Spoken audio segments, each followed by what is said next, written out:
Welcome back to Bob Voice Notes. I'm Malia White, and this is episode 3, The No That Protects Your Yes. If this is your first time listening, here's what you need to know. Bob stands for Bending the Balance. It's a leadership framework for clarity-driven leaders who reject performative leadership and stay grounded in purpose even under pressure. Each month, I share one voice note rooted in biblical insight and real-world leadership tension. Today, I want to speak to the leader who feels like they've been benched, sidelined, or silenced. You're not. You're in the wilderness, and that's where the real work begins. Let's be honest, no one volunteers for the wilderness. The wilderness is quiet, it's uncomfortable, it strips away applause and replaces it with reflection. It's not where you prove yourself to others, it's where God reveals the real version of you. But here's the shift. The wilderness is not punishment, it's preparation. In fact, your capacity as a leader is rarely built on stages, it's built in God's workshop. And that workshop is often disguised as a dry season, a hidden place, or a waiting room that makes no sense to the world. Let's talk about Moses. We remember him as the man who confronted Pharaoh and led millions out of Egypt. But what shaped that kind of clarity? 40 years in the wilderness. After fleeing Egypt, Moses spent decades in obscurity tending sheep in Midian, removed from palace life. It was a quiet chapter, but not an empty one. In that wilderness, he learned how to lead without applause. He learned to listen.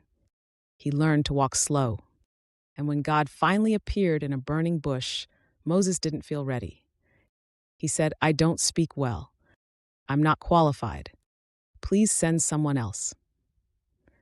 But here's what God did not do. He didn't change Moses to fit the role. He tailored the leadership strategy to fit the design. God said, "Aaron will speak, you will lead, I'll help both of you." That's alignment, that's design, that's leadership clarity.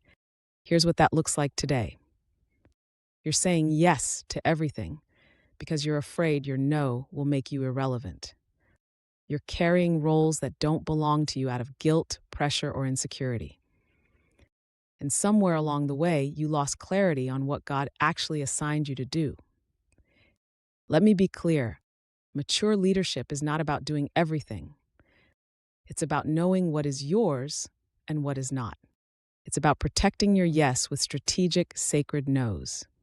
So here's your reflection for the month. Where are you performing to feel useful instead of standing still to be prepared? What assignment have you said yes to that was never yours to carry? And what no would actually bring you back into alignment? Because the goal is not just to lead well, it's to lead faithfully. And faithfulness often looks like waiting, pruning, and protecting what God placed in your hands. Thank you for joining me for episode 3 of Bob Voice Notes. If this message hit something deep, sit with it. Don't rush out of the wilderness just to feel useful again. God isn't rushing you. I'll be back next month with more clarity-based leadership insight. But until then, remember this. If you're in the wilderness, you're not behind schedule, you're in God's workshop. And when He calls you forward, you'll be ready.